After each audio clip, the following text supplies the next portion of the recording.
자, 오늘 말씀은 질그릇에 담겨지는 보배라고 하는 말씀으로 은혜 나누려고 그럽니다. 오늘은 설교가 비교적 짧습니다. 대신에 집중하셔서 은혜 받으시기 바랍니다. 아멘. 짧다니까 아멘 소리가 크게 나와요. 그렇죠? 짧다니까. 아무리 은혜로운 설교도 길어지면 은혜가 안 돼. 받았던 은혜도 까먹는데요. 글쎄요. 그래서 짧게 하려고 짧게 하려고 제가 그럽니다. 성탄절이 다가오고 있는 대림절 두 번째 주일을 우리가 살고 있습니다. 성탄은 하나님의 은혜입니다. 하나님께로부터 받은 가장 큰 은혜가 뭘까? 그건 바로 성탄입니다. 하나님께서 사람의 몸을 입고 이 땅에 오셨다고 하는 것. 왜? 우리의 형편 사정, 우리의 가장 심각한 문제를 해결해 주시기 위해서. 아멘. 그래서 성탄이 우리에게 하나님께로부터 받은 은혜 중에 가장 크고 귀한 은혜인 것입니다. 아멘입니다. 근데 이 믿음이 없는 사람들이 성탄을 그저 즐기고 그렇게 누리려고만 하는 것은 참 어리석고 무식한, 그걸 스스로가 자초하는 일입니다. 그것은요, 성탄에는 믿음의 사람들이 나서서 믿음의 사람들이 복음을 전하는 절기가 이게 성탄입니다. 아멘. 그래서 여러분 성탄절에 카드 보내고 인사 나누고 그러지 않습니까? 거기 복음을 꼭 실으시기 바랍니다. 복음을 꼭 적으시길 바랍니다. 복음을 꼭 말하시기를 바랍니다. 성탄은 복음인데 하나님께로부터 우리가 받은 은혜, 이 복음을 성탄의 메시지에 꼭 넣으시는 여러분들이 되어지시기를 바랍니다. 평소에 가까이 하지 않았던 분들도 성탄에는 좀 카드라도 정성스럽게 쓰셔서 복음을 전하시기를 바랍니다. 아멘. 예. 하나님께서 당신께서 만들어 놓으신 인간인데 당신이 스스로 그 인간의 몸을 입으시고 이 땅에 오셨다는 거예요. 그래서 하나님이 이 땅에 오신 사람의 모습, 그가 예수 그리스도 아니십니까?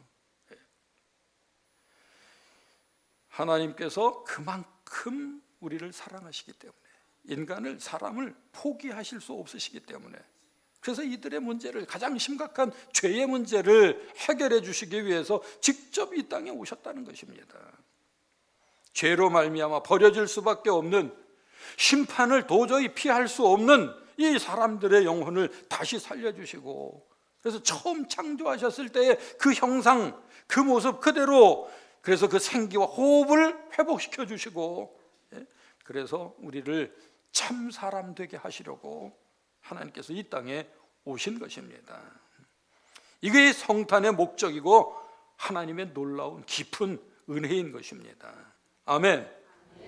아멘. 크게 많이 하시면 설교가 더 짧아질 거예요. 누가 그런다면서요, 아멘 하지 마, 목사님 설교 길어져. 아닙니다. 아멘 많이 하시고 크게 하시면 설교 짧아집니다. 아멘. 네, 아멘입니다. 하나님께서 사람이 되신 것은 바로 이런 얘기예요. 사람이 하나님 될 필요가 없다. 아니, 사람이 무슨 하나님이 돼? 무슨 얘기냐 하면, 인간은 역사 속에서 보면 성경에서도 그 말씀을 드러내고 있어요. 부단히 사람은 하나님처럼 되려고 애써 노력하고 왔습니다. 아담과 하와가 선악과를 왜 따먹게요? 눈이 밝아지고, 그래서 하나님처럼 될 수 있다고 하는 그 유혹 때문에 솔깃해서 선악과를 먹지 않았습니까? 그리고는 두려워가지고 앞을 가리고 숨었습니다. 아담아, 아담아, 내가 어디 있느냐? 하나님께서 아담이 숨은 걸 모르셔서 아담을 찾으셨겠습니까? 아니에요. 아담 속에 있는 그 숨고자 하는 마음, 그걸 불러내시는 거예요. 사람이 하나님처럼 되려고 한다는 거예요. 그 다음 얘기는 뭡니까? 바벨탑 얘기입니다.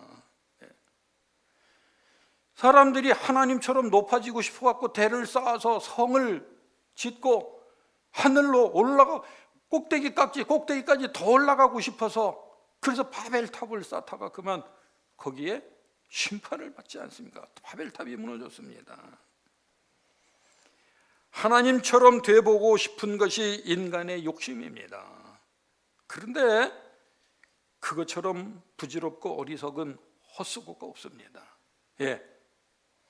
그런데 지금도 사람들은 하나님처럼 높아지려고 세계에서 더 높이 하늘을 찌르듯 건물을 세워 올려놓고, 그게 그냥 단순한 건물의 높이가 아니라 인간의 욕심이 그렇게 높아지고 있다고 하는 상징입니다. 그런데 하나님께서는 도리어 이 땅에 오셨다 하는 것입니다. 하나님께서 직접 이 땅에 오셨다 하는 것입니다. 이게 성탄입니다. 성탄은 인간이 굳이 하나님처럼 되려고 애써 헛수고하지 말고, 본래 하나님께서 지으실 때의 그 목적대로 참 사람으로 사람답게 살라고 오늘 우리에게 깨우쳐 주심이 성탄의 은혜의 복음인 줄로 믿습니다. 하나님의 은혜가 구유에 누워 계시는 아기 예수님께로부터 우리에게 발견이 되어지고 있습니다. 첫 아들을 낳아 강보로 싸서 구유에 누웠으니 이는 여관에 있을 곳이 없음이로라 라고 마태복음에서 말씀을 하는데, 거기에 구유라고 하는 것은 짐승들이 먹이를 먹도록 여물을 담아주는, 소위 말하면 먹이통, 그건 짐승의 밥그릇입니다. 갑자기 응급하게 낯선 곳에 와가지고 출산을 했습니다. 이 요셉 부부는 강보에 쌓은 이 아기 예수를 누일 곳이 없어가지고 쩔쩔맵니다. 마땅히 누일 곳이 없었다고 하는 것입니다.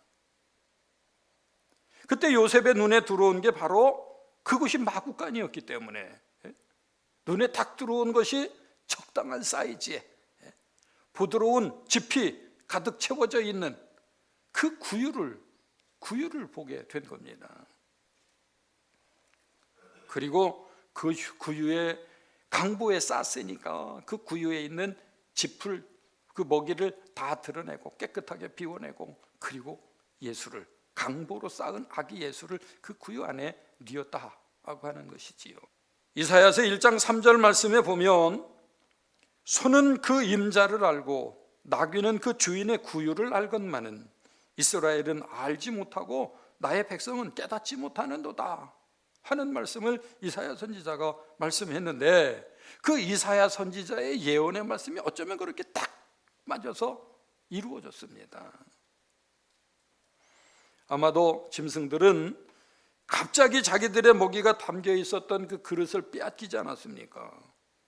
그리고 엄한 거기 사람, 아기가 거기에 누워 있는 겁니다.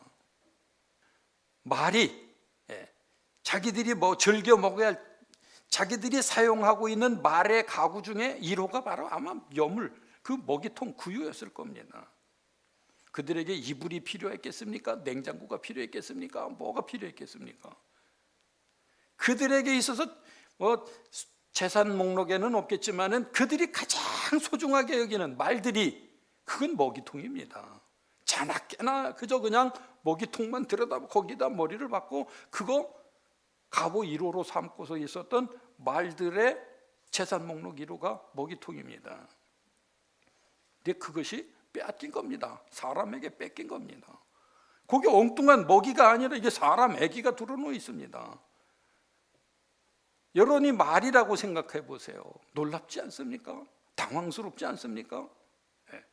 이거 우리를 어쩌라는 말이야. 이제 우리는 어떻게 하라는 거야? 아마 당황스러워갖고 눈을 벌뚱벌뚱 뜨고서 어쩌면 흠칫 놀라서 한쪽 구석으로 가가지고 그 광경을 보고 있었을 것이라 생각을 합니다. 예수께서는 그 말의 구유에 담겨지셨습니다. 누이셨습니다. 여기 예수께서 구유에 누워지셨다고 하는 것에는 큰 의미가 거기 담겨져 있습니다. 오늘 저는 그 얘기를 짧게 하려고 그럽니다. 하나님의 영이 떠나고 하나님의 생기의 호흡을 잃은 이 인간들은 마치 짐승과 같습니다. 영이 살아있지 않은 인간들은 자기 본능과 자기 충동, 그것으로만 살아갑니다. 마치 짐승과 다를 바가 없는 그런 존재가 됩니다. 그런데 그 짐승의 먹이통에 주님께서 누워 오셨다는 것입니다.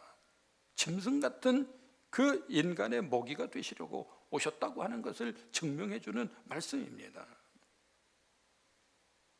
예수님은 인간의 죄의 문제를 해결하시기 위해서 자신의 몸과 생명을 아낌없이 우리에게 주시려고 이 땅에 오셨습니다. 예수께서는 요한복음 6장 35절에 친히 당신 자신을 가리켜서 이렇게 말씀을 하셨습니다. 나는 생명의 떡이라.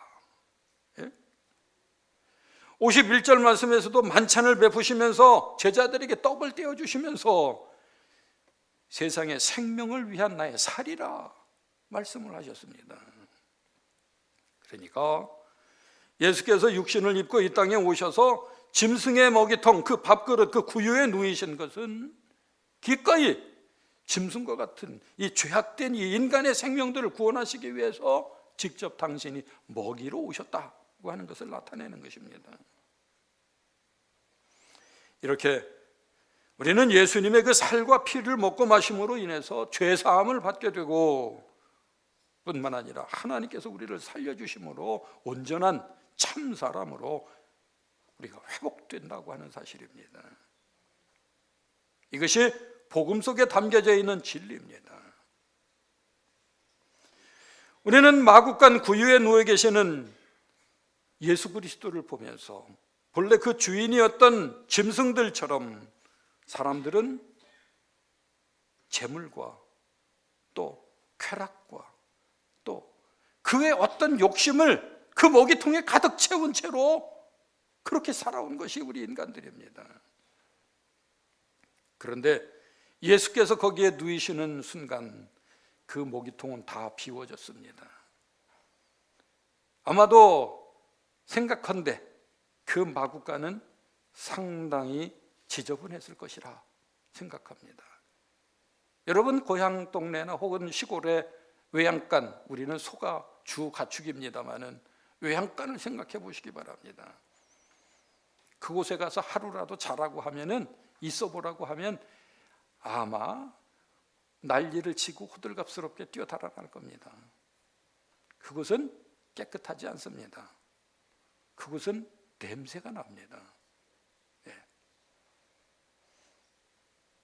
그리고 그 먹이통, 여물통, 구유, 그건 뭐 말할 것도 없습니다. 저는 작은 할아버님 댁을 가끔 어려서 다니면서 외갓집을 다니면서 외양간도 보고 다 생각이 납니다만은 보편적으로 그래도 좀 가끔씩 이렇게 씻고 이렇게 하기는 하는데 우리가 쓰고 있는 밥그릇이나 우리가 쓰고 있는 상처럼 설거지하고 깨끗하게 청소해서 말끔하게 해놓는 집은 없습니다. 그냥 물로 한번 휘적거리고 갖다가 놓을 정도지. 그러니까 그 구유를 보면 때가 덕지덕지 두껍게 껴 있습니다. 때로는 그게 통나무로 깎아 놓은 것이면 쪽 갈라져 있는 것도 있을 겁니다. 도저히 그것은 사람을 받아서 누일 만한 곳이 안 되고 사람들이 사용하는 가구가 아니고 코를 막고 달아날 수 있는, 그걸 수세미로 박박 밀어서 깨끗하게 닦아 놓는 사람은 없습니다. 무슨 얘기를 하려고 하느냐 하면 인간의 삶이 죄로 얼룩지고 죄가 찌들어 눌러붙어 있는 인간의 삶은 마구간과 같고 그 말구유의 그 먹이통과 같습니다. 때가 짓눌려 있고요, 냄새가 코를 찌르고요, 거긴 도저히 들어가서 살 수 없는 그런 곳입니다. 그곳에 주님이 오셨다는 거예요. 그곳에 주님이 누이셨다는 거예요. 그런데 그냥 누이는 것이 아니라 그 안에 있던 오물들을 걷어내시고, 물론 수세미로 팍팍 닦지는 않았겠습니다만 아이를 누일 만한 청결한 곳이 되도록 하지 않았겠는가, 제 추론입니다만 왜 이렇게까지 얘기를 하느냐. 하나님께서 인간 세상에 오셔서 우리를 구원하실 때에는 우선 비우게 하신다는 겁니다. 청소하게 하신다는 겁니다. 깨끗하게 만드신다는 겁니다.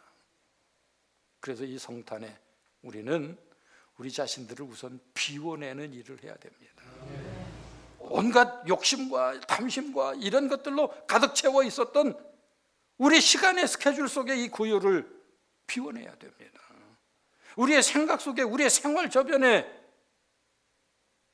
이것저것 덕지덕지 붙어져 있는 우물의 욕심 덩어리들을 벗겨내야 됩니다. 씻어내야 됩니다.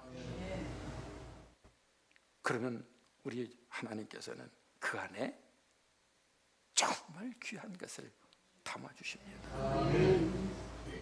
이게 성탄입니다.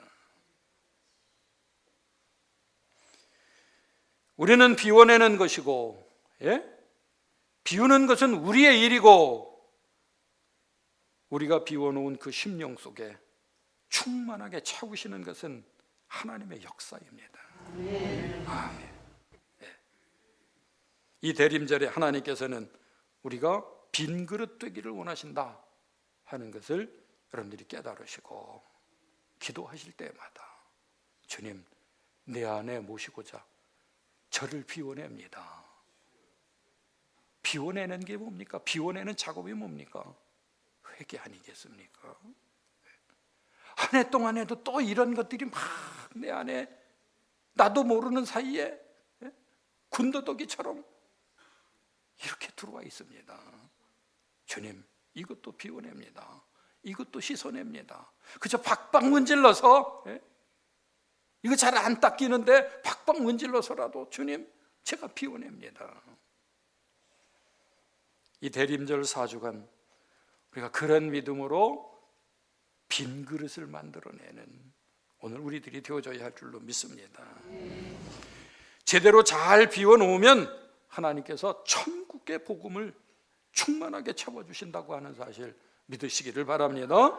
아기 예수님이 왕궁이나 일반 가정집이 아니라 마국간에 태어나셨다고 하는 이 사실은 우리가 더욱 감사해야 될 일입니다. 베들레헴이라고 하는 그 동네의 그 이름 뜻이 떡집이라고 하는 뜻입니다. 작은 동네입니다. 번화한 도시가 아니라 작고 아주 평범한 그런 시골 동네입니다. 그런데 갑자기 헤롯이 호적령을 내리는 바람에 그 호적 정리를 위해서 고향을 찾아온 사람들, 그 여행객들로 북적거리기 시작을 했습니다. 그렇게 많은 사람들이 모여들었기 때문에 마땅히 머물 만한 숙소가 없었습니다. 급하게 이 요셉이 백방으로 노력을 해봤겠습니다마는 해산을 할 만한, 아이를 낳을 만한 방을 찾아보지 못했습니다. 찾을 수가 없었습니다. 방이 없었습니다. 글쎄, 특수의 상황에 방값이 올라가지고 돈이 모자랐는지, 아니면 돈은 있는데 정말 방의 수요가 절대적으로 없어서 그랬는지, 어쨌든 쩔쩔매든 요셉의 부부입니다.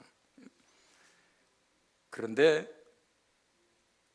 거기에 그 곤란한 상황을, 그 처지를, 딱한 처지를 알았던 한 농부가 배려해서 번듯한 방은 아니었지만 마구간이라도 쓸 수 있도록 배려를 해줬다고 하는 사실. 그러니 그 마구간이나마 바람을 맞고 추위를 견딜 수 있을 만한 그런 공간을 마련할 수 있었다고 하는 것이 얼마나 다행스러운 일인지. 어쨌든 그 곤란한 처지에 마구간에서 아이를 급하게 낳을 수밖에 없었습니다. 하나님께서 인간이 되셨다고 하는 사실도 놀라운 일인데, 짐승들이 사는 그 마구간으로 오셨다고 하는 사실은 더욱 놀라운 일입니다. 여기에도 주님의 깊은 뜻이 있다고 믿습니다. 앞에서도 살짝 말씀드렸는 대로 마구간은 인간의 내면을 의미하는 것입니다. 마구간은 가축들이 사는 곳이지요. 거기에는 가축들이 먹고 또 가축들이 눕고 가축들이 싸면서 그냥 거기서 먹고 자고 싸고를 다 하는 그 공간입니다. 마구간은 바로 이 인간의 내면을 상징한다고 하는 것. 추하고 더럽고 냄새나고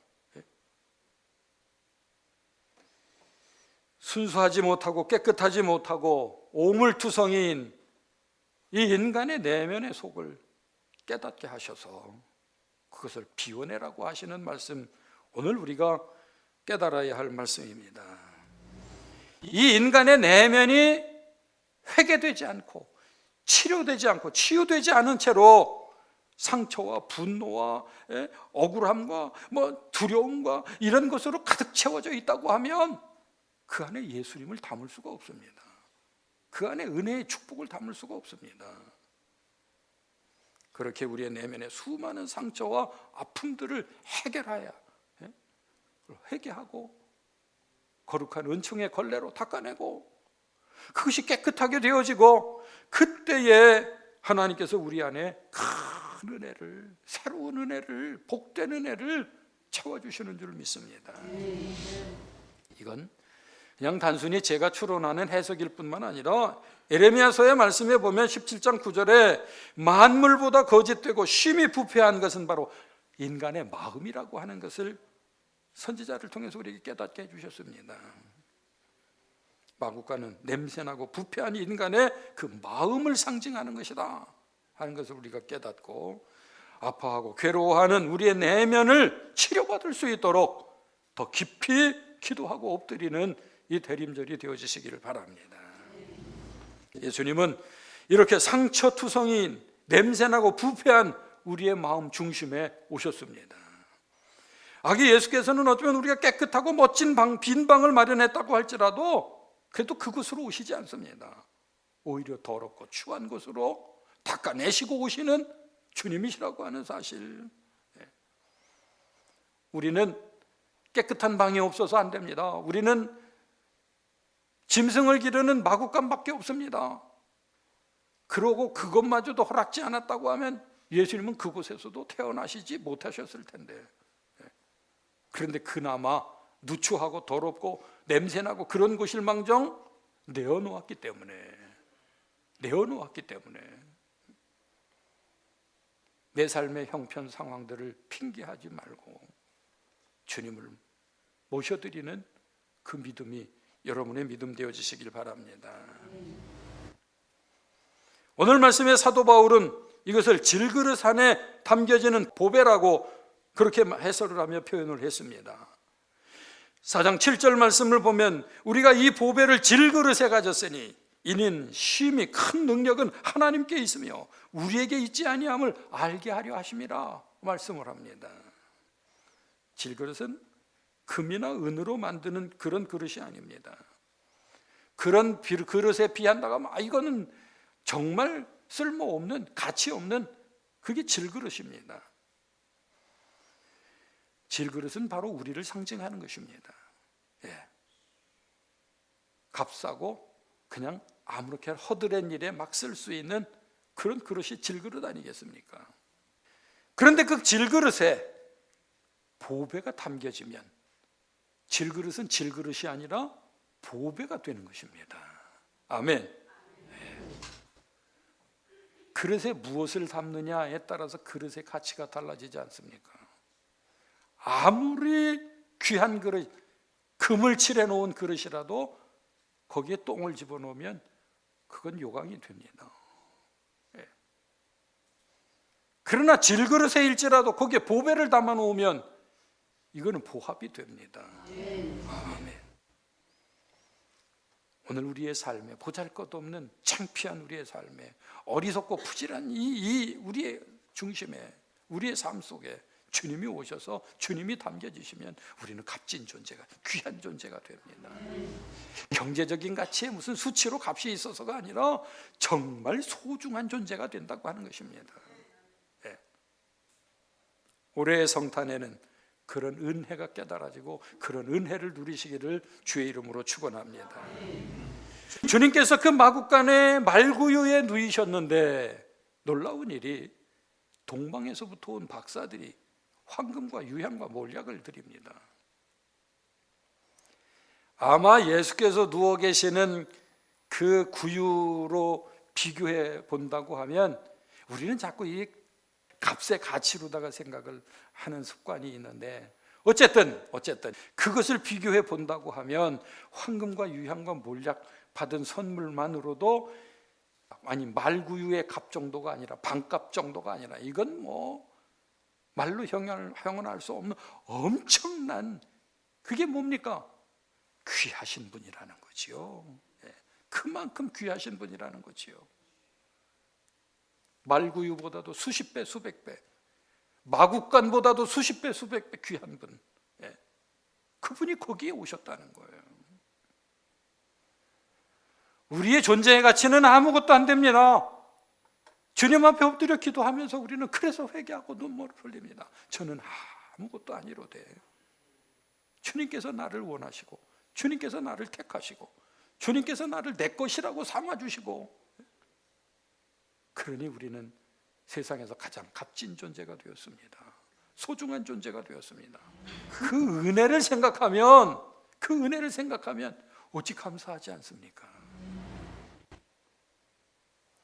그런데 성탄은 알맹이는 없이 껍데기만, 이름만 가지고 먹고 마시고 즐기고 뚱땅거리면서 휘청거리는 그런 절기를 삼는다. 그것처럼 어리석은 일이 어디 있느냐는, 제가 시작할 때 그래서 말씀을 드린 거예요. 믿음 없이 성탄을 즐기려고 하는 것은 스스로를 어리석은 자가 되려고 자초하는 일이라. 올해 우리의 성탄은 그렇게 준비해서, 노래로도 준비하고 몸짓의 율동으로도 준비하고, 준비해서 우리를 주님 앞에 소중하게 드릴 수 있는 그런 절기가 되시기를 바랍니다. 그래서 이번 성탄에 여러분들 한 가지씩 맡으시라는 거예요. 남이 하는 거 구경만 하려고 하지 마시고 내가 나를 드릴 수 있도록 맡으시라는 거예요.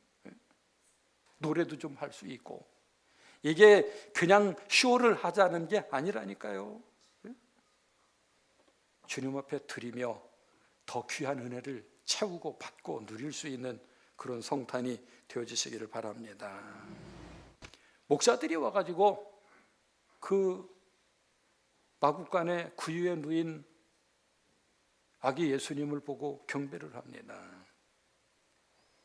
목자들에게 하나님께서 나타나셔서, 천사로 나타나셔서 주신 메시지는 지난주에도 말씀을 드린, 지극히 높은 곳에서는 하나님께 영광이요 땅에서는 하나님이 기뻐하신 사람들 중에 평화로다. 이런 복음의 메시지가 전해졌습니다. 어두운 밤 작고 잊혀진 그 동네, 그 마국간 그 구석에 구유 안에 예수가 누이셨으니 이 땅에 평화가 시작된다. 눌리고 어둡고 무시당하고 가치 없었던 그곳에서부터, 그 천한 곳, 천한 자리, 천한 구석에서부터 새로운 역사가 시작이 되어진다. 예수 그리스도는 어마어마한 사람들에게 어마어마한 모습으로 어마어마한 행사를 할 때에 막 요란 벅적지근한 그런 곳에 그런 방법으로 오시지 않습니다.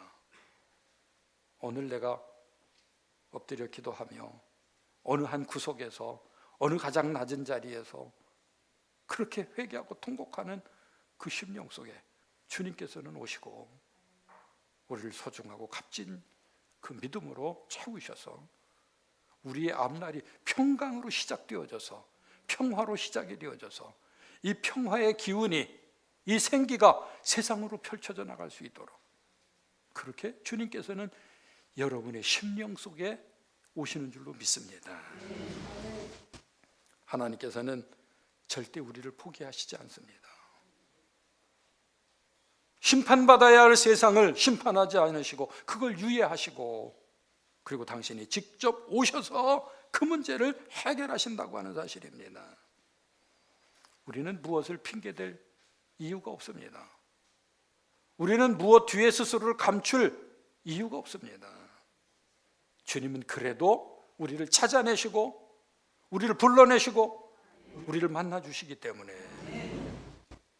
그래서 우리는 이 성탄을 그냥 말로만 성탄, 해마다 오던 성탄, 그런 성탄이 아니라 정말 주님이 원하셔서 하나님이 나를 찾으시고 불러주신 성탄 되시기를 바라고 그 은혜를 직접 체험하고 누리는 이번 성탄이 되어주시길 바랍니다.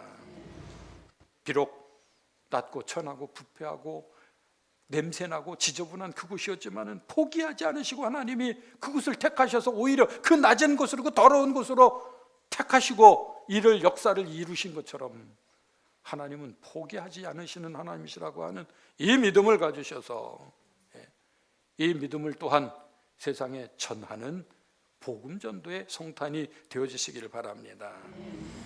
연약하고 부패한 죄인들이지만은 예수님이 임하실 수만 있다고 하면 보배를 담은 질그릇과 같이 되어져서 우리에게는 내일에 분명한 밝은 소망이 있다고 하는 사실을 믿으시기를 바랍니다. 하나님께서 마구간에 예수님을 보내주신 이 사건은 우리 인간들을, 오늘 우리들을 아직도 포기하지 않으셨다고 하는 이 사실을 깨닫게 해주시려고 오늘 나에게 이 말씀을 들려주시는 생명의 말씀입니다. 아멘. 하나님은 포기하지 않으셨고 하나님은 오늘도 포기하지 않으십니다. 그러기에 우리도 포기할 수가 없습니다. 네버 기브업, 절대 포기할 수 없습니다. 포기하면 안 됩니다. 아무리 이 세상에 악이 가득하며 공중의 권세 잡은 사탄의 세력이 기승을 부린다고 할지라도 하나님께서는 포기하지 않으신다고 하는 사실 믿으시기를 바랍니다. 그래서 우리에게는 희망이 있습니다. 아무리 우리나라가 지금 혼란 속에 있으며 우리의 삶이 힘들고 어렵다고 할지라도 우리에게는 소망이 있습니다. 아멘. 이 성탄은 우리의 소망입니다. 하나님은 아직도 우리를 기대하고 계시는 줄 믿습니다. 예수님 아직도 우리를 위해서 여전히 예수님은 우리를 불러내시고 우리를 만나시려고 우리를 기다리신다고 하는 사실, 그래서 그 주님을 위해서 말씀 속으로 들어가시고 그 주님을 위해서 기도의 자리를 찾으시고 그 주님을 만나고 그 주님을 닮고 그 주님을 증거할 수 있는 이번 성탄이 되어지시기를 주의 이름으로 축원합니다. 축원합니다. 이 성탄에 여러분의 마구간에 예수님이 충만하게 채워지시기를 주의 이름으로 축원합니다. 기도하시겠습니다.